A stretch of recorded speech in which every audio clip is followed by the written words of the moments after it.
शिला प्रभुपाद की जय, गुरु गौरांग की जय। तो कल के सत्र में हमने सुना था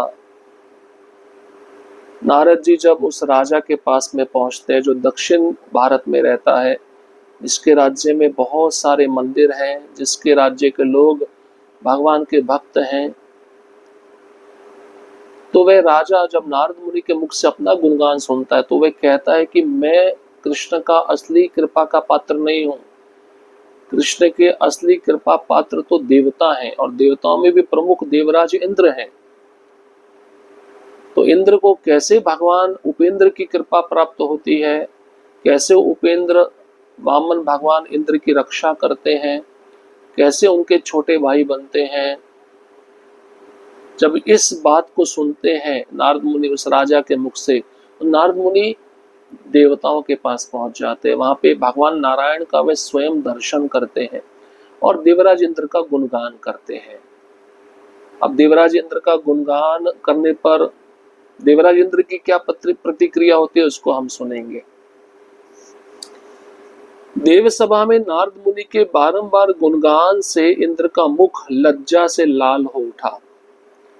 सिर झुकाकर धीमे स्वर में उन्होंने कहा, देवर्षि नारद, हे विद्याओं के मर्मज्ञ, वीणा वादन के आचार्य, आप मुझ पर यह व्यंग्य क्यों कर रहे हैं? क्या आपको स्वर्गलोक के इंद्रों का इतिहास ज्ञात नहीं? कितनी ही बार हमें असुरों के भय से सिंहासन त्यागना पड़ा है। एक समय महाबली राजा बलि ने ही इंद्र पद को प्राप्त कर लिया था। उन्होंने वेद विहित यज्ञों में मेरे भाग का स्वयं उपभोग किया और सूर्य चंद्र तथा अन्य ग्रहों पर दैत्य शासकों को स्थापित कर दिया। तब मेरे माता पिता के दीर्घ और कठिन तप से प्रसन्न होकर अच्युत भगवान ने मेरे भ्राता के रूप में अपना अंश अवतार प्रकट किया, परंतु उन्होंने मेरे शत्रुओं का वध ना कर केवल एक भिक्षुक का अभिनय किया और जो राज्य उन्होंने दैत्यों से भिक्षा में पाया उसे मुझे देकर मानो मुझे ही लज्जित कर दिया। सच पूछिए तो हम देवता दोष रहित नहीं हैं, हम ईर्ष्यालु हैं, निरंतर प्रतियोगिता में उलझे रहते हैं और कभी कभी ब्राह्मण वध जैसे महापाप भी कर बैठते हैं। इसी कारण हम अपने पद से पतन के भय में सदैव जीते हैं। बताइए, ऐसे स्वर्गलोक वासियों के लिए सुख कहाँ? आप यह भी जान लें कि वामन देव मुझे विशेष आदर नहीं देते। उन्हीं ने तो मेरे स्वर्गलोक से सुधर्मा सभा और पारिजात पुष्प छीनकर पृथ्वी पर पहुंचा दिया। उन्होंने गोपों के द्वारा होने वाली मेरी पारंपरिक पूजा का अंत कर दिया और मेरे अत्यंत प्रिय खांडव वन को अग्नि में भस्म कर दिया। जब तीनों लोकों को भयभीत करने वाले वृत्तासुर के वध की याचना मैंने उनसे की तो उन्होंने स्वयं कुछ करने से इनकार कर दिया और मुझे ही उसे मारने का आदेश दिया। वे मेरे अमरावती नगर से तिरस्कार पूर्वक चले गए और समस्त लोगों के ऊपर अपना नया निवास बना लिया। प्रस्थान करते समय भी उन्होंने केवल मेरे पुरोहित बृहस्पति की मान रक्षा के लिए और मेरे माता पिता के पूजन के कारण ही मेरी पूजा स्वीकार की और शीघ्र ही मेरी दृष्टि से परे अपने परम धाम को चले गए। जब मैंने उनसे विनय पूर्वक कहा, यदि आप शीघ्र पुनः आकर हमारे अर्घ्य सेवा स्वीकार करेंगे तो हम अत्यंत सम्मानित अनुभव करेंगे, तब उन्होंने मुझे यह छल पूर्वक उपदेश दिया, जब मैं यहाँ न रहूं तो आप ब्रह्मा या शिव की पूजा कर सकते हैं क्योंकि वह मुझसे अभिन्न है। क्या आप शास्त्र का यह वचन भूल गए? एक ही परमेश्वर विष्णु ब्रह्मा और शिव के रूप में प्रकट होते हैं। न मैं न मुनिजन कोई भी उनके परम धाम को नहीं जा सकता। वे किसी एक स्थान पर अधिक समय नहीं रहते, कभी वैकुंठ में, कभी ध्रुवलोक में और कभी शिरोदकशाही रूप में क्षीर सागर में। अब वे द्वारका में है पर वहां भी स्थायी नहीं, कभी पांडवों के महल में, कभी मथुरापुरी में और कभी गोकुल की वनिताओं में विहार करते हुए। इस प्रकार उनका दर्शन पाना हमारे लिए अत्यंत कठिन है। आप ही बताइए, इसमें हमारे लिए कहाँ है उनकी कृपा। तो इंद्र ने भी समझाया नारद जी को, मैं कृष्ण का असली कृपा पात्र नहीं। देखो नारद जी, आपने मेरी स्तुति की, लेकिन स्तुति से मैं लज्जा गया हूं, मुझे शर्म आ गई है। सिर झुकाकर इंद्र ने धीमे स्वर में नारद जी को कहा, आप तो वीणा बजाने में समर्थ हैं, आप मेरे से मजाक कर रहे हैं? आपको स्वर्गलोक के इंद्रों का इतिहास पता नहीं है क्या? कितनी बार हमें असुरों के डर से ये स्वर्गलोक छोड़ना पड़ता है। एक बार तो स्वयं बलि महाराज ने ही मेरे पद को प्राप्त कर लिया था, और सूर्य चंद्र तथा अन्य ग्रहों पर उन्होंने दैत्य शासकों को स्थापित कर दिया था। तब मेरे माता पिता ने लंबे समय तक कठिन तपस्या की। उस तपस्या से प्रसन्न होकर भगवान ने मेरे छोटे भाई के रूप में अपना अंश अवतार प्रकट किया। लेकिन उस समय भी उन्होंने मेरे शत्रुओं का वध नहीं किया, एक भिक्षुक बन गए, और भिक्षुक बनकर उन दैत्यों से भिक्षा में वो स्वर्ग प्राप्त किया और मुझे देकर वापस किया, और मैं ये वापस पाकर बड़ा लज्जित हुआ हूं। तो हम दोष रहित नहीं हैं, हम देवता दोषों में जीते हैं। हम ऋषालु हैं, प्रतियोगिता में उलझे रहते हैं, कभी कभी ब्राह्मण को मारने जैसा महापाप भी हमें करना पड़ता है।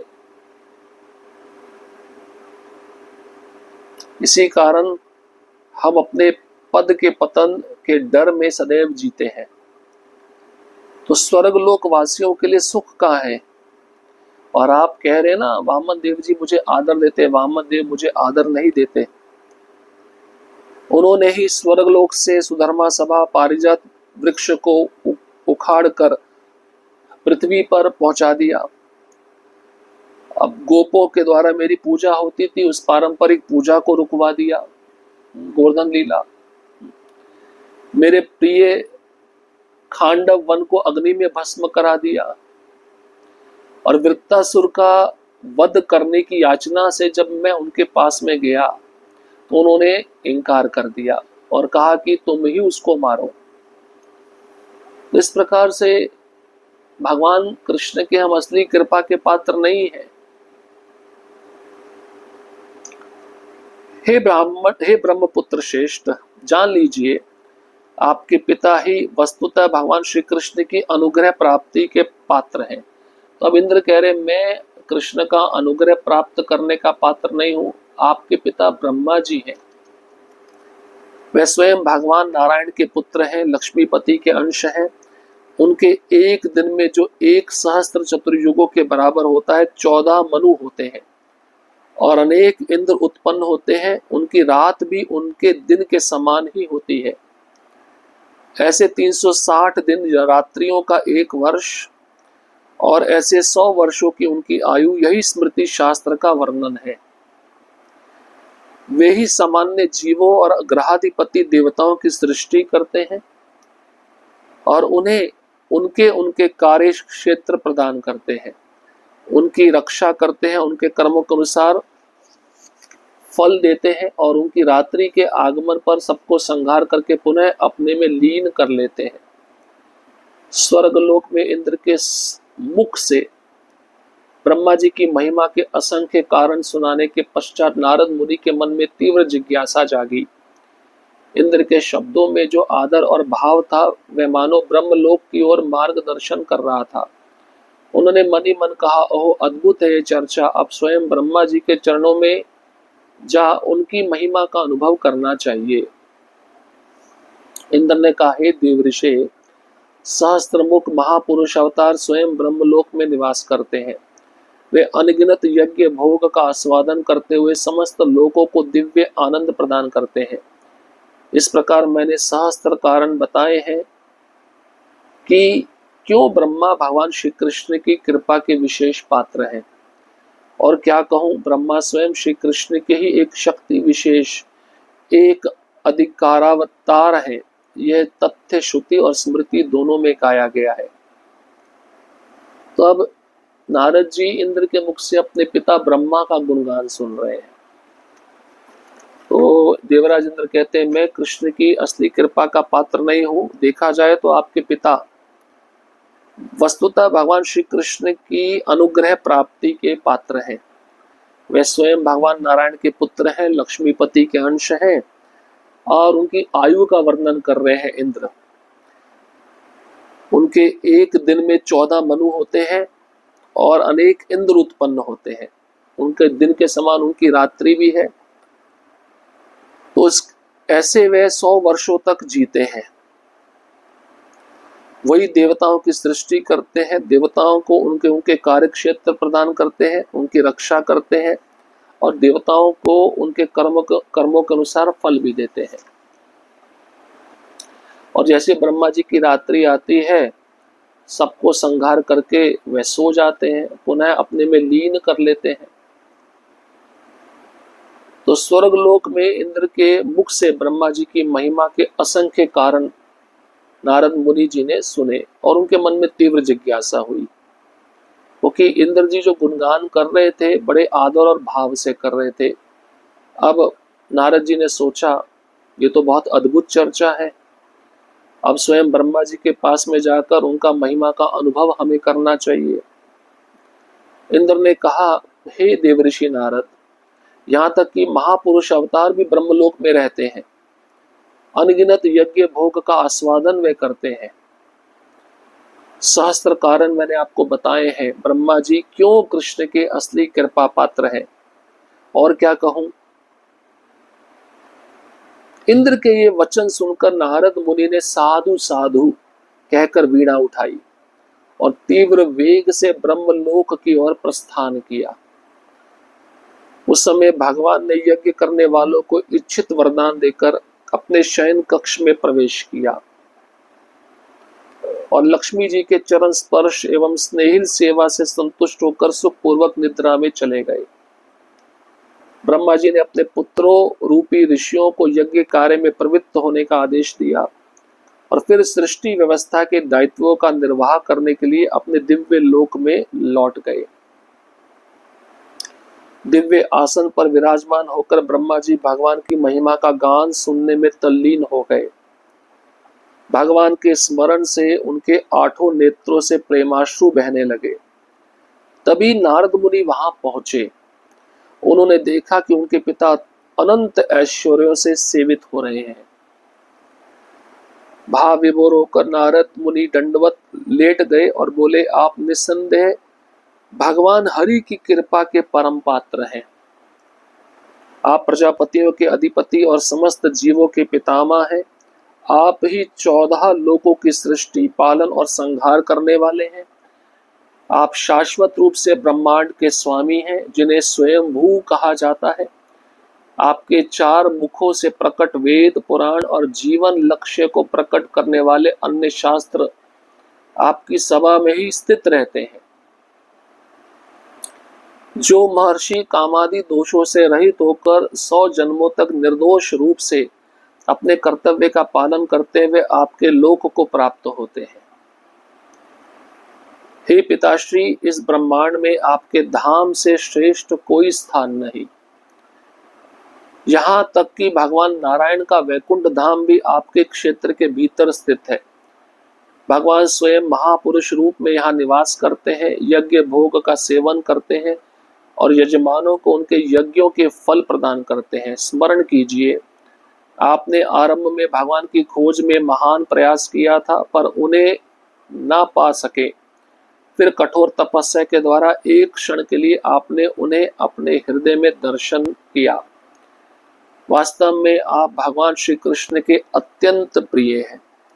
सत्य तो ये है कि आप स्वयं भगवान श्री कृष्ण ही हैं, जो अपने विविध लीला रूपों में प्रकट होते हैं। अब नारद जी पहुंच गए अपने पिता ब्रह्मा जी के पास में। तो इंद्र के मुख से वचन सुनकर नारद मुनि बोले, साधु साधु। उन्होंने वीणा उठाई, तीव्र वेग से ब्रह्मलोक की ओर प्रस्थान किया और ब्रह्मलोक में जाकर नारद जी देखते हैं भगवान ने यज्ञ करने वालों को इच्छित वरदान दिया और फिर भगवान अपने शयन कक्ष में प्रवेश कर लिए। लक्ष्मी जी उनके चरण स्पर्श एवं स्नेहिल सेवा में लगी हुई है और भगवान सुखपूर्वक निद्रा में चले गए, क्योंकि ब्रह्मलोक में ही क्षीर सागर रहता है। तो क्षीरोदकशाही विष्णु वहीं पे निवास करते हैं। और ब्रह्मा जी ने भी अपने पुत्रों रूपी ऋषियों को यज्ञ कार्य में लगने का आदेश दिया। फिर ब्रह्मा जी सृष्टि व्यवस्था के दायित्वों का निर्वाह करने के लिए अपने ब्रह्मलोक में लौट गए। ब्रह्मा जी दिव्य आसन पर बैठ गए और भगवान की महिमा का गान सुनने में तल्लीन हो गए। अब भगवान का स्मरण करके ब्रह्मा जी के 4 मुख के 8 नेत्रों से प्रेमाश्रु बहने लगे। तभी नारद जी वहां पहुंच गए। उन्होंने देखा मेरे पिता अनंत ऐश्वर्यों से सेवित हो रहे हैं। भाव विभोर होकर नारद जी दंडवत प्रणाम किए अपने पिता ब्रह्मा जी को, और उन्होंने कहा निस्संदेह आप ही भगवान हरि के असली कृपा के परम पात्र हैं। आप प्रजापतियों के अधिपति हैं, समस्त जीवों के पितामह हैं, 14 लोकों की सृष्टि पालन संहार आप ही करते हैं। आप शाश्वत रूप से ब्रह्मांड के स्वामी हैं। आपको स्वयंभू भी कहा जाता है। आपके 4 मुखों से वेद प्रकट होते हैं, पुराण जीवन का लक्ष्य को प्रकट करने वाले शास्त्र आपकी सभा में स्थित रहते हैं। और जो 100 जन्मों तक निर्दोष रूप से कामादि दोषों से रहित होकर अपने कर्तव्य का पालन करता है तो आपके लोक में आ जाता है। हे पिताश्री, इसी ब्रह्मांड में आपके धाम में ही भगवान नारायण रहते हैं। वैकुंठ धाम आपके क्षेत्र के भीतर ही स्थित है, जहां महापुरुष रूप में वह निवास करते हैं। यज्ञ भोग का सेवन भी करते हैं, यजमानों को उनके यज्ञों का फल भी देते हैं। स्मरण कीजिए, आप शुरुआत में प्रारंभ में भगवान की खोज करने के लिए महान प्रयास किए थे, लेकिन जब आप उनको नहीं देख पाए तो फिर कठोर तपस्या के द्वारा एक क्षण के लिए आपने उन्हें हृदय में दर्शन किया। इसलिए भगवान श्री कृष्ण के अत्यंत प्रिय आप ही हैं। नारद मुनि इन भावपूर्ण वचनों के साथ बार बार अपने पिता के चरणों में प्रणाम करते रहे, किंतु जैसे ये शब्द ब्रह्मा के कानों में पड़े उनके मन में अत्यंत अशांति उत्पन्न हो गई। उन्होंने अपने 8 कान ढक लिए और चारों मुखों से बार बार कहने लगे, मैं तो केवल भगवान का सेवक हूं। इन असह्य वचनों से भीतर उपजे क्रोध को महान प्रयास से संयमित करते हुए ब्रह्मा ने अपने पुत्र को डांटा, हे नारद, मैं भगवान श्री कृष्ण नहीं हूं? क्या तुम्हें अपने बाल्यकाल से ही बार बार वेद शास्त्रों युक्ति और मेरे ही उपदेशों से शिक्षा नहीं मिली? तो नारद जी स्तुति में ये भी बोल दिए, आप ही भगवान स्वयं श्री कृष्ण हैं। तो ये सुनकर ब्रह्मा जी को क्रोध आ गया। कौन भक्त ऐसा सोचेगा कि मुझे भगवान बुलाया जा रहा है? मुनि नारद जी के भावपूर्ण वचनों को बारंबार अपने पिता के चरणों में प्रणाम कर रहे थे। भावपूर्ण वचन भी बोल रहे थे, प्रणाम भी कर रहे थे नारद मुनि ब्रह्मा जी के चरणों में। और जैसे ही ब्रह्मा जी के कानों में शब्द पड़े तो उनका मन अशांत हो गया। उन्होंने अपने 8 कान ढक लिए। 4 मुखों से ब्रह्मा जी बार बार कह रहे, मैं तो केवल भगवान का सेवक हूं।